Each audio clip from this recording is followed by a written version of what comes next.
Com você ler agora Êxodo capítulo de número 3, versículos 1 a seguir. Eu leio na Nova Versão Transformadora. Acompanhe, por favor.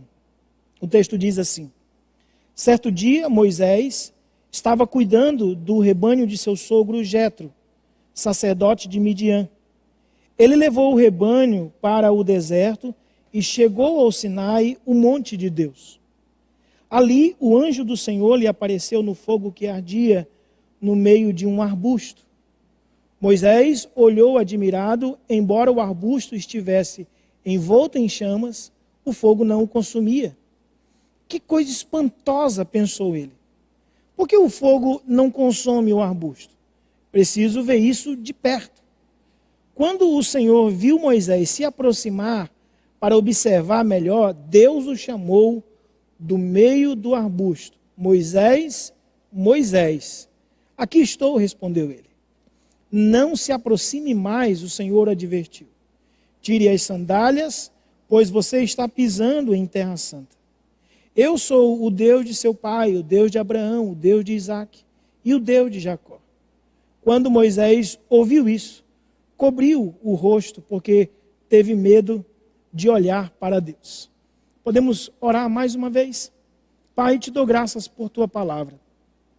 Essa palavra, ó Deus, que nos encoraja em tempos como esse que nós temos vivido. Por isso, Pai, pedimos que a tua graça seja comunicada através dessa ministração nesta noite. Que o teu Espírito fale de uma maneira gloriosa e poderosa no coração dos meus irmãos. Que saiamos daqui, ó Deus, despertados pelo chamado que o Senhor tem para as nossas vidas. Que o nosso coração volte a arder e que a gente cumpra todo o teu propósito, o propósito que o Senhor estabeleceu para nós. No nome de Jesus eu oro confiando em Ti. Amém, amém. Olhe para mim a partir de agora, não perca sua atenção por nada. Duas situações fazem desse texto que nós lemos um texto acima da média, um texto muito especial. A primeira razão porque esse texto ele é muito importante, muito especial, é porque Moisés está aqui porque empreendeu uma fuga. A primeira razão porque esse texto é especial é que Moisés está aqui depois de empreender uma fuga. Quando a gente volta alguns capítulos atrás, capítulos 1, capítulo 2, a gente vai ver no versículo 8 do capítulo 1 que um novo rei havia ascendido ao trono do Egito, e a história bíblica diz que ele não sabia coisa nenhuma sobre José, aquele que beneficiara o povo de Israel quando desceram por causa da fome. Já no versículo de número 22, esse novo rei, por não conhecer a José, tem uma ideia um tanto diabólica para destruir e minimizar o poderio daqueles escravos. A ordem dada por ele era que os meninos fossem lançados no rio Nilo. Todos os meninos hebreus deveriam ser jogados no rio Nilo. E assim, uma parte da força dos escravos ficaria perdida. Mas quando a gente avança um pouco mais para Êxodo capítulo 2, o versículo de número 1, o texto bíblico conta que uma mulher chamada Joquebede engravidou e nasceu um menino chamado Moisés. Você sabe essa história. Moisés cresce e de alguma forma, a Bíblia Sagrada nos diz que ele se identifica com o povo hebreu a ponto de matar um egípcio que espancava um homem de seu próprio povo. Está no versículo 11 do capítulo de número 2. O texto ainda também diz que Faraó tomou conhecimento dessa situação e por causa disso havia um plano para matar Moisés. E aqui acontece a fuga pela qual é relatada o capítulo de número 3. A segunda razão por que esse texto é muito especial é que Moisés, além de estar fugindo, ele escolhe o deserto como lugar de refúgio. E eu não sei se você sabe, mas os desertos, para o mundo antigo, eram vistos como um lugar de habitação de espíritos maus. Por isso, algumas pessoas, quando empreendiam caminhadas, jornadas, que tinham que atravessar o deserto, não estavam com o seu coração muito cheio de esperança. Na maioria das vezes, eles desanimavam por causa dos desertos, porque segundo uma crença daquela época, o deserto era a habitação de espíritos maus. Mas ali no deserto, diferente de tudo, Moisés se casa. Moisés tem um filho que homenageia o filho com um nome que lembra a sua fuga. O nome do menino é Gerson. O significado do nome do menino é forasteiro. E enquanto Moisés está vivendo ali em Midian, o seu povo continua gemendo aí sobre o jugo de Faraó. O final do capítulo 2 é, portanto, muito tocante. O texto bíblico diz: depois de muitos anos, o rei do Egito morreu. Os israelitas, porém, continuaram a gemer sob o peso da escravidão. Clamaram por socorro e o seu clamor subiu até Deus. Ele ouviu os gemidos e se lembrou da aliança que havia feito com Abraão, Isaque e Jacó. Olhou para os israelitas e percebeu a necessidade deles. Êxodo capítulo 2, versículos 23 a 25. Pediria a você que redobrasse a sua atenção a partir de agora, por favor. Segundo Scofield, Moisés está aqui 40 anos já longe do Egito. Entre o capítulo 2 e o capítulo 3, o chamado de Deus que acontece aqui, são 40 anos. A única companhia de Moisés é o rebanho do seu sogro. A vida no deserto fez-lhe ser pesado de língua, depois a gente vai comentar isso mais uma vez. Ventos uivam na paisagem arenosa, pequenos animais correm na areia escaldante, nada de novo acontece na vida de Moisés, ele está simplesmente olhando aquele cenário, nada aparentemente atrativo para a vida de Moisés. É uma vida bastante comum, apesar de ser uma vida no deserto e uma vida de fuga. Mas o texto bíblico muda de cenário quando diz que inesperadamente Moisés revive o seu chamado nas piores circunstâncias de sua vida, nas circunstâncias de fuga e ainda no deserto. E eu acrescentaria ainda a solidão. E é sobre isso que eu quero poder falar-lhes algo nessa noite. Queria que você me acompanhasse a partir de agora com bastante atenção. A primeira coisa que eu tenho para destacar nesse texto é que o chamado de Moisés acontece num cenário improvável. Lembra? Ele está no deserto. Um lugar que era tido como a habitação de espíritos maus. Enquanto Moisés fazia o seu habitual serviço de conduzir as ovelhas, o Senhor lhe aparece. O Senhor lhe chama. Fuga e deserto nem sempre servem de refúgio aos que querem se esconder de Deus. Você conhece alguém assim?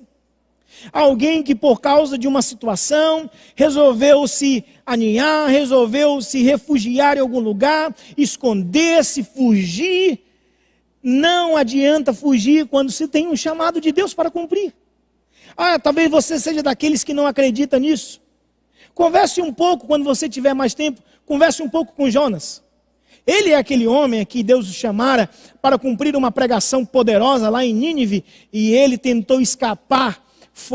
Comprou uma passagem, foi para um navio, o do navio estava destinado para ir para Jope, mas o Senhor, no meio daquela sua viagem, fez vir uma tempestade. Os marinheiros tentaram resolver o problema com suas próprias forças, até que alguém teve uma ideia de lançar sorte, a sorte caiu sobre Jonas, ele abre o seu coração, fala que está fugindo de Deus, e então os marinheiros atiram Jonas na água, uma baleia ou um grande peixe vem e o traga. Ele fica 3 dias, 3 noites ali, dizendo que está no fundo do inferno, que Deus ouvia a sua voz, pedia salvação. E no final daqueles 3 dias, aquele grande peixe cospe Jonas na praia de Nínive para cumprir o chamado de Deus. Talvez você não acredite muito nisso. Se você tem dificuldade de acreditar que alguém não pode se esconder de Deus, converse um pouco com Gideão. A Bíblia Sagrada nos diz que ele estava malhando trigo no lagar. Um lugar onde deveria se espremer uvas, agora ele estava malhando o seu trigo. Ele tremia de medo quando ouvia falar de midianitas. Ele tremia de medo quando ouvia se falar dos inimigos de Israel e tentou de alguma forma esconder-se, mas Deus apareceu para ele e lhe disse: o Senhor é contigo, varão valoroso. E mesmo ele apresentando as suas várias desculpas, como Moisés depois vai fazer, não adiantou, porque Deus tinha um chamado para a vida dele. Deus tem um chamado para nós. Você não consegue acreditar nisso ainda? Converse com Pedro. Aquele homem que fez coisas, a negação terrível naquele dia da crucificação, no dia que Jesus Cristo foi preso. Mas depois de um certo tempo, quando Jesus ressuscita, é para Pedro que ele aparece. E o chama novamente, faz o seu coração arder. E foi um apóstolo poderoso em obras. Você tem dificuldade de acreditar que alguém não pode fugir do chamado de Deus? Converse com Paulo. Ele tinha um chamado de Deus. E não adiantava se esconder, perseguindo os cristãos de sua época, porque depois o jogo virou. E Paulo é que se tornou um perseguidor por causa do evangelho. Que coisa gloriosa nós temos diante de nós. O que Deus está nos dizendo nesta noite, através da vida de Moisés, é que o chamado acontece num cenário improvável. Não adianta a gente tentar minimizar o potencial, o chamado de Deus a nosso respeito. Ele nos chamou e Ele nos garante, Ele nos capacita, Ele nos envia. Ele prepara o cenário mais propício para que a gente diga: Senhor, eis-me aqui, conta comigo. Chegou a hora de realizar o chamado que o Senhor tem para a minha vida. Você pode dizer glória a Deus aí onde você está? Tenho certeza que sim. No cenário mais improvável, Deus está chamando você e a mim. Nós não podemos fugir. Primeira lição, portanto, da vida de Moisés aqui é que o seu chamado acontece num cenário improvável, lá no meio do deserto. A segunda coisa que eu lhe chamo a atenção para esta noite é que o chamado de Moisés acontece sem economia. E eu acho fantástico esse texto bíblico, porque a base teológica para sabermos o nome de Deus acontece exatamente no chamamento de Moisés. E por que esse chamado é sem economia? Eu anotei algumas coisas. Primeiro, Moisés está no Sinai. O Sinai depois será aquele monte onde uma boa parte da história de Israel, quando ele estava peregrinando até chegar na terra prometida, é no Sinai que Deus vai se revelar várias vezes. É no Sinai que haverá a revelação das leis de Deus. É o Sinai que mais na frente haveria de pegar fogo, fumegar, e a nuvem da glória de Deus haveria de se manifestar. Moisés está no exato lugar onde Deus queria que ele estivesse. Por isso seu chamado é sem economia. Ele estava no Monte Sinai. Segundo, por que o seu chamado é sem economia? Porque o anjo do Senhor aparece. Eu não sei se você sabe, mas anjo do Senhor é uma expressão para dizer que o anjo que estava aparecendo era o próprio Senhor. O anjo que é o Senhor. Ele aparece ali para Moisés. Deus não estava enviando qualquer um para falar com Moisés. Ele estava enviando o seu próprio anjo. Escute. Quando nós tentamos fugir desse chamado, Deus mesmo se encarrega de nos convencer de que precisamos cumprir os propósitos de Deus. A terceira razão porque esse chamado de Moisés é sem economia, é porque um fogo arde num arbusto sem consumi-lo. Aqui Deus quebra uma lei da física para chamar a atenção do Moisés. Escute, Moisés já tinha visto várias vezes um arbusto pegar fogo. Era uma cena comum do deserto, ali, próximo ao Sinai. Não era uma coisa que causasse tanto espanto em quem visse. Mas o que causava espanto naquele dia era porque o arbusto queimava e ele não se consumia. A lei da física diz que esse fogo, esse material em combustão tende a deteriorar-se. E aqui não acontece deterioração. Um milagre de Deus. Uma forma brilhante de Deus chamar a Moisés a sua atenção para que os seus olhos se voltassem para o que Deus estava por lhe revelar. Esse chamado é sem economia. E esse chamado é sem economia porque Deus pronuncia o nome de Moisés. Eu acho isso fantástico. Deus não estava ali para terceirizar o chamado dele na vida daquele homem. Chamou 2 vezes o nome de Moisés. Ele chama o nosso nome. Chama a mim, chama a você, chama a todos nós. Nós precisamos atentar-nos, porque Deus está nos chamando para cumprir um chamado específico, um propósito específico. Quinta razão porque esse chamado é sem economia, é porque Deus lhe ensina a primeira lição ao que recebe o chamado. É uma coisa fantástica aqui. Quando Moisés vê o arbusto pegando fogo, que não se consumia, que ele tende a aproximar-se, o Senhor diz: Moisés, Moisés, tira a sandália dos teus pés, não te chegues para cá, o lugar que você está pisando é santo. Que palavra gloriosa! Moisés já aprende logo nos seus primeiros momentos com Deus ali, de que há uma séria distinção entre quem nós somos e quem Deus é. Deus é o totalmente outro. Deus é aquele que habita em inacessível glória. Deus é aquele que está entronizado. E nós somos as criaturas, por eles, trazidas à vida para cumprir o seu propósito. Deus se ri de algumas circunstâncias, porque Ele nos traz de um monte de barro, de um monte de terra, e eu não sei se você sabe que um pouquinho de água em cima do monte de terra já se transforma em lama. Mas Deus prefere usar barro, usar lama, usar o material mais imprestável da terra para cumprir todo o seu propósito. Bendito seja o nome do Senhor para sempre. Por que esse chamado de Deus aqui é sem economia? Porque o texto bíblico diz que Deus se revela com nome e sobrenome. Isso aqui é maravilhoso. O texto bíblico nos diz: eu sou o Deus de Abraão, o Deus de Isaac, o Deus de Jacó.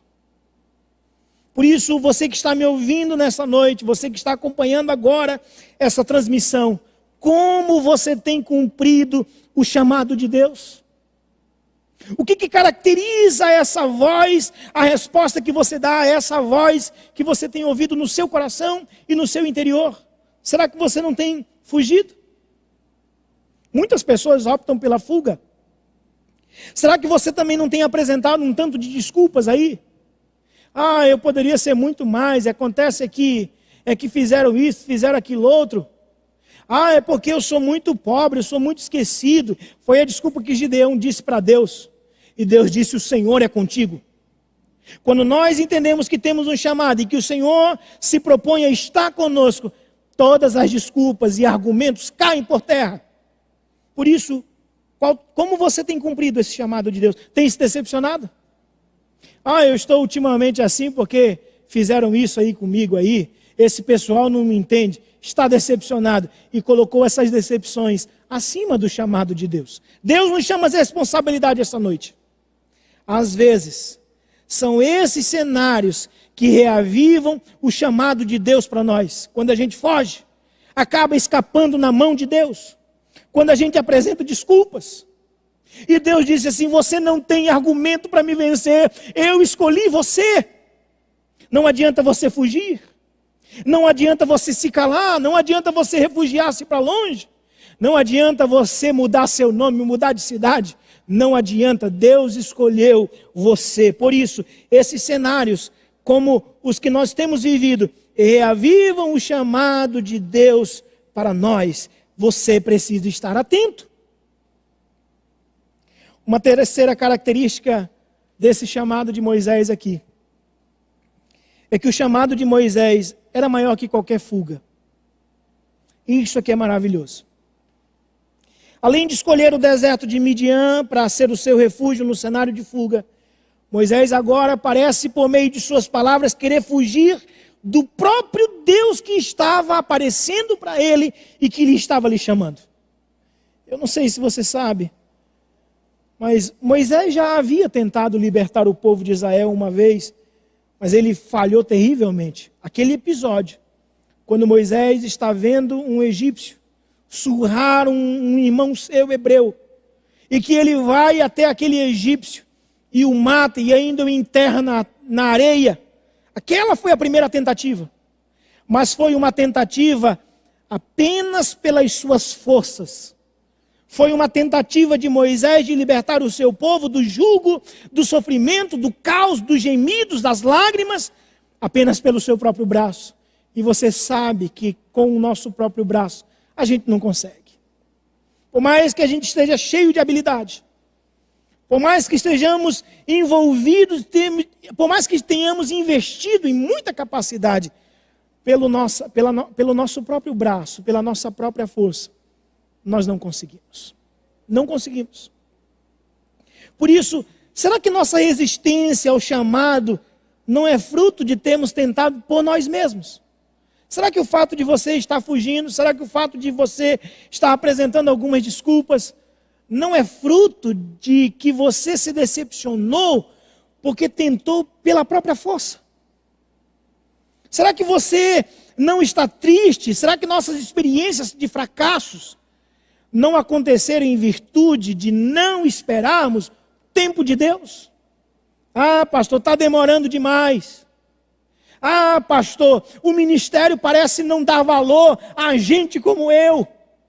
Essa igreja é pequena demais para mim. E aí, por querer as coisas no seu próprio tempo, acaba desprezando o próprio tempo de Deus.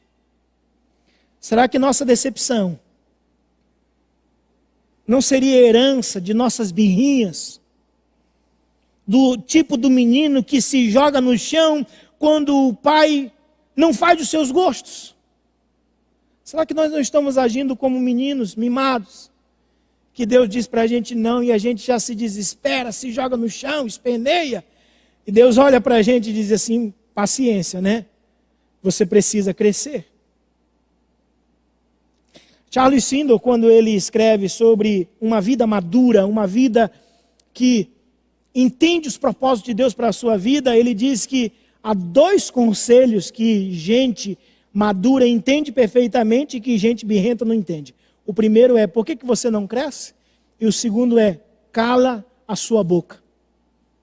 Em determinados momentos da vida de Moisés aqui, o Senhor se dirige a ele e diz assim, Moisés, essas tuas desculpas aí não me convencem. Teus argumentos são fracos.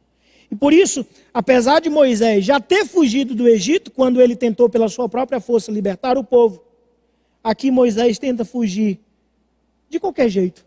Deus está chamando, mas ele tenta fugir. Deus diz, Moisés, meu povo está sofrendo, vá falar com o faraó. O que ele diz? Ele diz, quem sou eu para falar com o faraó? Quem sou eu para livrar o teu povo? Deus lhe diz, Moisés, não é sobre você. Eu não tô chamando porque é você. Sou eu que estou chamando. O que capacita o chamado é quem o chama. Quando você olha determinadas pessoas da Bíblia, elas não tinham a menor condição de ser aqueles homens extraordinários que foram. Mulheres extraordinárias que foram. Mas quem os chamou, os capacitou de uma forma tão magnífica, que eles superaram todos e qualquer desafios. O que Deus está nos chamando nesses dias é atender o seu chamado. É cumprir o propósito para a nossa vida. E a palavra que ele disse a Moisés funciona também comigo e com você. Ele diz, eu estarei com você, Moisés. Chega de desculpas, eu vou estar com você. Mas parece que não está dando certo fugir aqui outra vez. E Moisés tenta outro argumento. Vamos para o outro argumento de Moisés. Se eu for aos israelitas, olha o que Moisés está dizendo aqui. Se eu for aos israelitas e disser, Deus me enviou a vocês, e eles perguntarem qual é o nome dele, o que eu devo dizer? Está aí no versículo 13. Aí Deus lhe faz uma revelação poderosa. Deus olha para Moisés e diz assim, diga ao povo, eu sou o que sou.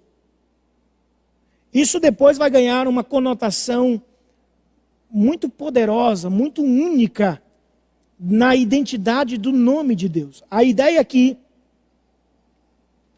quando Deus diz, eu sou o que sou, é basicamente, Deus estava dizendo bem assim, eu sou alguém incriado. Ele não tem origem, ele sempre existiu. Eu sou alguém ingovernado, eu estou acima de todos os governos. Eu estou acima de Faraó, eu estou acima de Césares. Eu estou acima de ditadores. Eu estou acima de reis, de imperadores. Eu estou acima de embaixadores. Eu estou acima de qualquer patente. Eu sou ingovernado e ao mesmo tempo eu governo sobre todas as coisas. Eu sou o que sou, Moisés.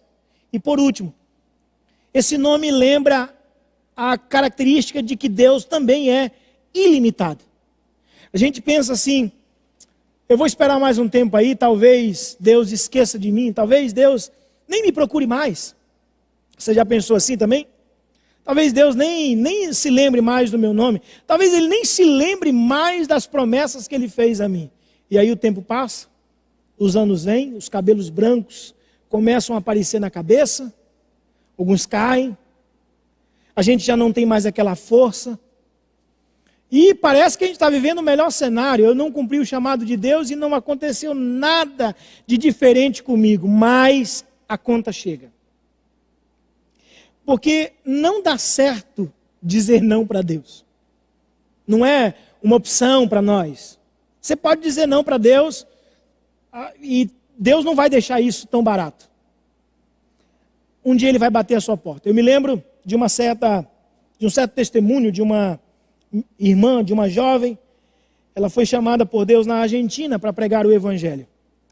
Deus chamou aquela moça. Mas ela, tão logo Deus chamou, ela disse assim: Senhor, eu ainda estou solteira, deixa eu casar. Quando eu casar, eu vou cumprir o chamado. E parece que Deus entendeu essa situação. E aquela moça veio a casar-se. Estava vivendo as 1000 maravilhas do seu casamento. E Deus apareceu de novo para ela e disse: eu tenho um chamado para você pregar o meu evangelho em todo esse país. E aquela moça disse: Senhor, eu me casei, eu te pedi isso, mas eu ainda não tenho filhos. Me deixe ter filhos. Parece que o Senhor entendeu aquela situação, vieram os filhos. Aquela moça se dedicou uma boa parte da sua vida a criar os seus filhos cresceram. O Senhor apareceu de novo para ela e disse assim: vamos, chegou a hora de você cumprir o chamado. Ela disse: ô Senhor, meus filhos estão grandes, é verdade, mas eu queria ver os meus netos, Senhor. Parece que Deus entendeu outra vez aquela moça. E aí, quando um certo dia, o testemunho daquela mulher conta que ela estava em casa, alguém bateu no portão de sua casa, ela foi atender, e ao chegar ali, alguém com uma voz de profeta, dirigiu o olhar, apontou a mão na direção dela e disse: eu chamei você quando você era uma jovem, tinha força, tinha muita garra, muita energia. Saiba que eu requererei de suas mãos 200.000 argentinos que morreram sem ouvir a pregação do Evangelho. Portanto, o que Deus está nos levando a dizer aqui nesta noite é que talvez a gente consiga fugir por um tempo. Talvez a gente até se realize em outras atividades, mas Deus está nos chamando nesse tempo. Deus está nos despertando para uma nova temporada, para uma nova visão, e nós precisamos abraçar esse chamado, porque Deus é incriado, Ele está acima de todo governo, e Ele não vê limites para que os seus propósitos sejam cumpridos na vida daqueles que foram chamados por Ele. Glórias seja dada ao nome do Senhor. Portanto, a fuga aqui parece que não está dando certo. E aí o texto bíblico diz que Moisés tenta outra vez mais um dos seus poderosos argumentos. Deus diz para Moisés: vá, reúna os líderes de Israel. Diga o meu nome para eles, eles lhe ouvirão, Moisés. Faraó resistirá, para que fique claro que eu faço e mando, que não é o fato de você estar lá. Eu vou endurecer o coração de Faraó, para que fique claro que se não é eu agindo, não tem jeito. Mas aí Moisés disse bem assim: Senhor, e se eles não acreditarem em mim? Está no capítulo 4, versículo 1. Se eles não acreditarem em mim? Deus diz: pô, não, tudo bem. Vamos vencer esse argumento aí. Deus faz uma demonstração do seu poder. A vara de Moisés é lançada ao chão e se transforma numa serpente. A sua mão é colocada dentro do manto e quando sai leprosa. Depois Moisés coloca de novo e ela sai purificada. Mesmo assim, Moisés outra vez diz para Deus: Senhor, se não acreditarem, se eles não acreditarem em mim, aí Deus diz então para ele: se eles não acreditarem em você, toque nas águas do rio Nilo. E Moisés aqui caminha agora para dizer o seu último argumento diante de Deus. Ele dá talvez a pior desculpa que eu já vi na Bíblia. Porque lá na pregação que você ouviu nessa manhã sobre Estevão, no sermão de Estevão, ali aquele homem, Estevão ali, ele disse que Moisés era um homem poderoso em palavras. E aqui agora o Moisés chega para Deus e diz: Senhor, eu não sei falar, eu me atrapalho com as palavras. E aí Deus cruza os braços e talvez ele tenha batido no pé e tenha dito para Moisés o seguinte: chega, né? Chega. Deus vence de novo os argumentos de Moisés, diz assim: Moisés, quem foi que fez o gago? Quem foi que fez o que tem a língua pesada? Quem foi que fez o que fala? Em outras palavras, Deus estava dizendo para Moisés: Moisés, toma jeito. Eu penso que Deus está falando essa palavra hoje para muita gente. A gente está dando desculpa, está dizendo que não pode, está dizendo que não vai, está dizendo que não tem condição. E Deus está dizendo para nós uma palavra específica nesta noite, dizendo: prepare-se, tome jeito.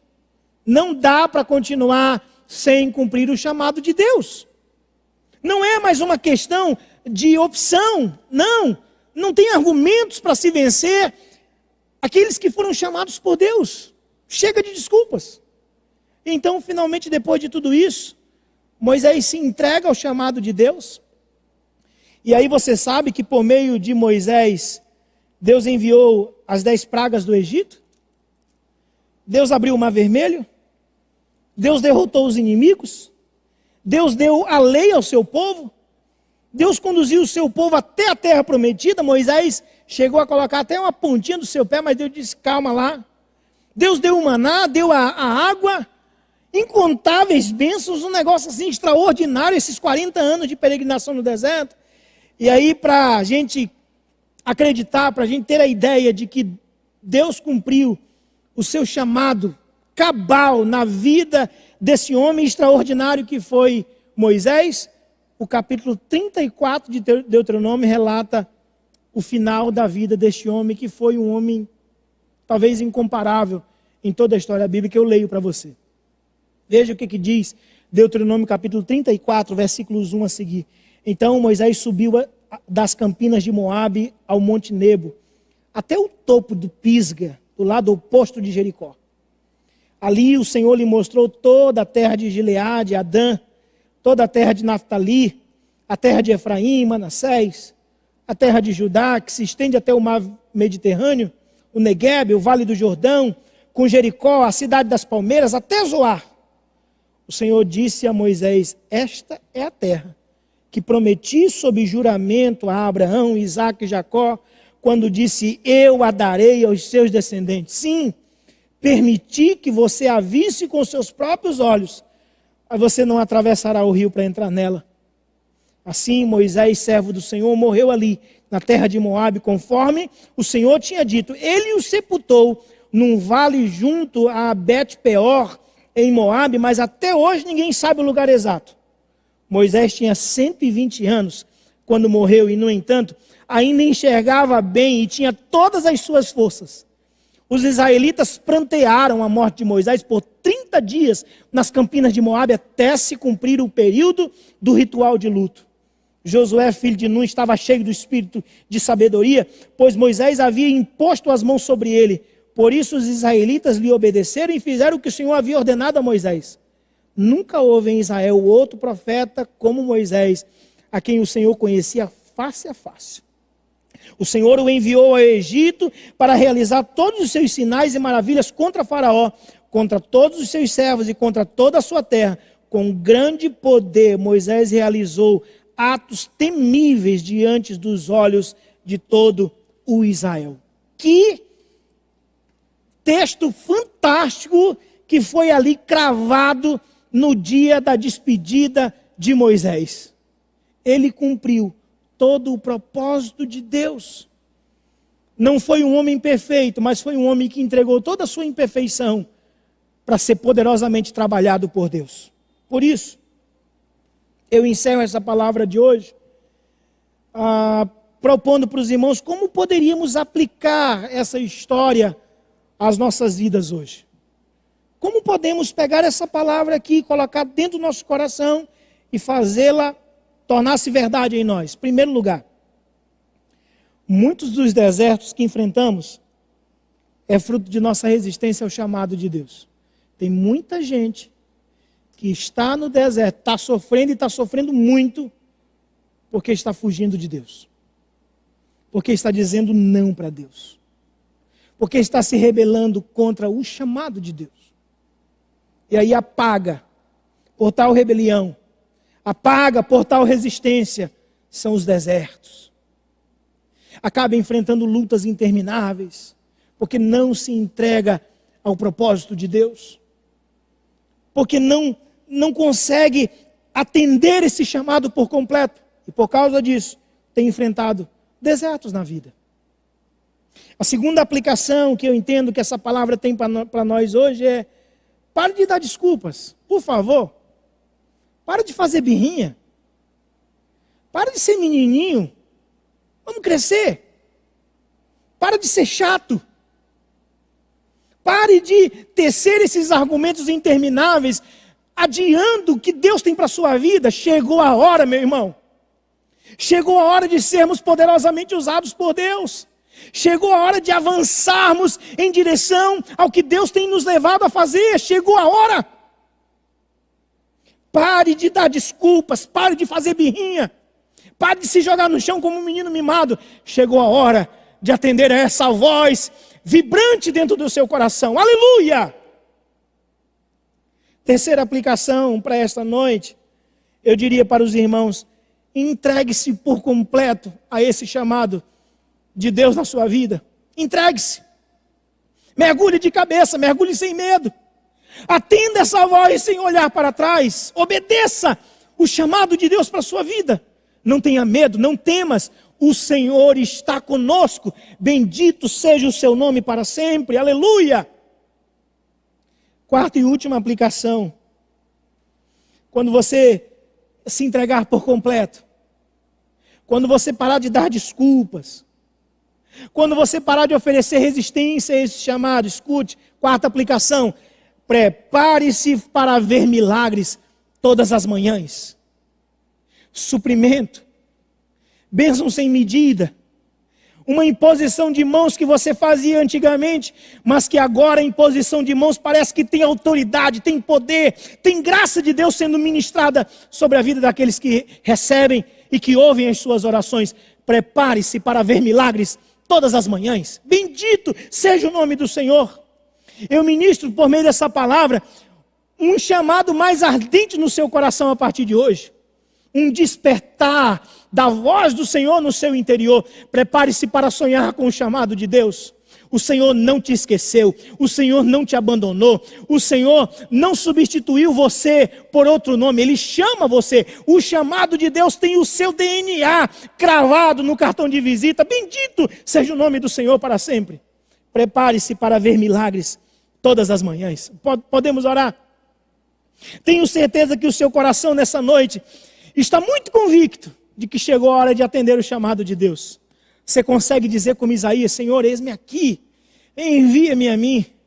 Você tem coragem de dizer como Moisés, quando ele estava ali pronto para passar para mais uma fase do seu ministério, e que Deus disse bem assim: com esse povo eu não vou. Ele olha para Deus e diz assim: Senhor, se a tua presença não for comigo, não me faça sair desse lugar. Você está preparado para isso? Tenho certeza que o seu coração está preparado. Por isso, eu quero orar com você. Quero pedir que as bênçãos de Deus estejam sobre a sua vida, sobre a sua casa. Você vai ver, quando você disser sim para esse chamado, você vai ver que a sua família vai concordar. Seus filhos vão dizer: papai, mamãe, é isso mesmo. Você vai ver que as coisas vão começar a se encaminhar para que esse chamado seja cumprido na sua vida. Vamos orar. Pai, eu te dou graças. Eu celebro essa noite em Ti, porque sei que o Senhor outra vez nos chama.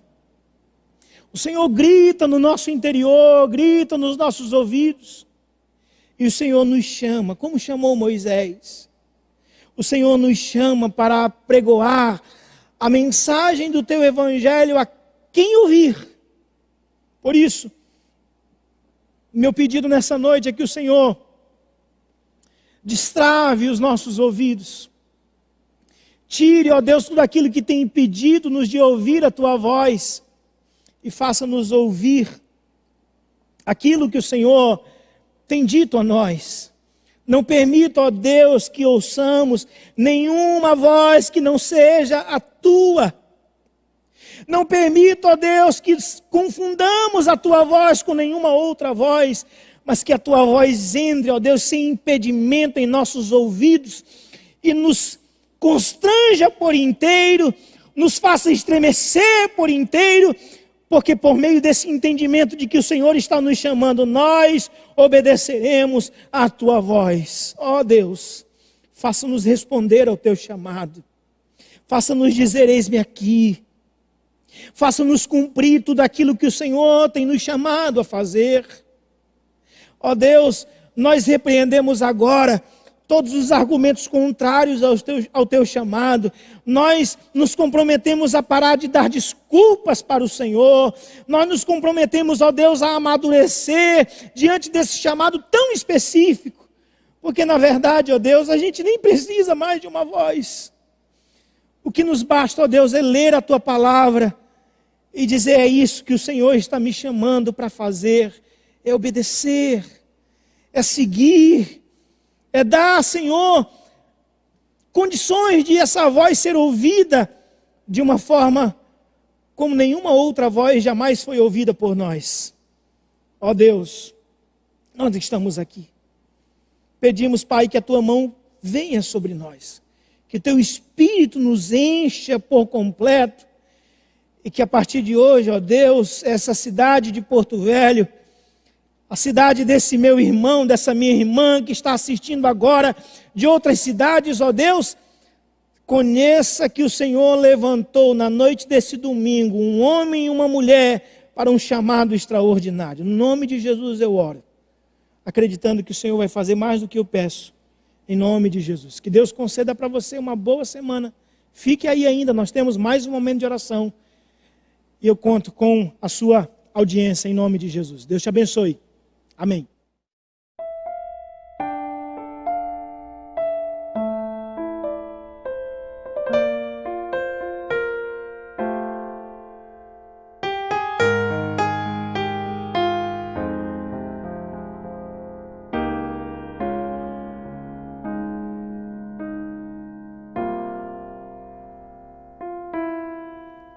Só de ouvir tua voz, de sentir teu amor, só de pronunciar o teu nome,